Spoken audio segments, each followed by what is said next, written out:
বাড়ির বউদের দিয়ে এইসব কাজ কখনোই করাবেন না। সেটা হলো বাড়ির মিস্ত্রি কিংবা কাজের লোকদের সাথে বউকে কখনো পরিচয় করিয়ে দেবেন না। এতে আপনারই ক্ষতি হবে।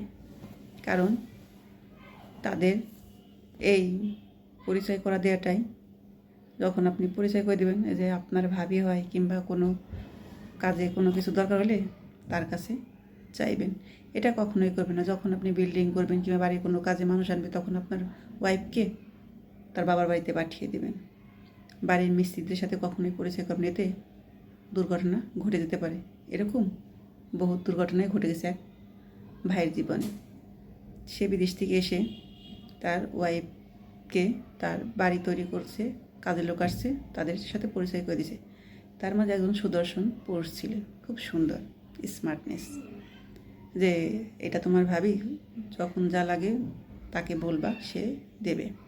এভাবে একটা বাড়ি তো আর 2 দিনে 3 দিনে হয় না, অনেকটা সময় লাগে, কমপক্ষে 2 মাস 3 মাস এরকম লাগে। সে মাঝে মাঝে ভাবিকে কাজ না থাকলেও ডাকতো, ভাবি এটা লাগবে ওটা লাগবে। এভাবে করতে করতে সে ভাবি মন জয় করে ফেলেন এবং ভাবি তাকে ভালোবেসে ফেলেন। অতএব তাদের মধ্যে সুন্দর একটা সম্পর্ক সৃষ্টি হয়ে যায়। 1 দিন 2 দিন তাদের সাথে গভীর সম্পর্কে তারা জড়িয়ে যায়। এমন সম্পর্ক তারা, তাদের দুজনকে ছাড়া কেউ বাঁচবে না, সেই সম্পর্কে তারা লিপ্ত হয়ে যায়। অতএব সেই বাড়ির মিস্ত্রি বাড়িওয়ালার বউকে নিয়ে চলে যায় এবং সাথে টাকা পয়সা সেই প্রবাসী ভাইয়ের অনেক কিছুই সাথে নিয়ে যায়। এই থেকে বোঝা যায় এবং নিজেকে শুধরে ফেলাটাই উচিত। এই ভুল কাজ কখনোই করবেন না। বউকে কখনো পরপুরুষের হাতে তুলে দেবেন না, পরিচয় করিয়ে দেবেন না। এতে আপনার জীবনটা শেষ হয়ে যাবে। যেমন এই প্রবাসী ভাইয়ের জীবনটা শেষ হয়ে গেছে।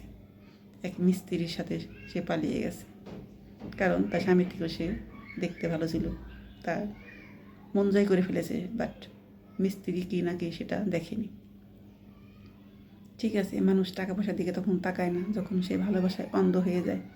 পরে বুঝতে পারলেও কিছু করার থাকে না। অতএব আপনার জীবনটা ধ্বংসর আগে আপনার ওয়াইফকে যত্নে রাখুন।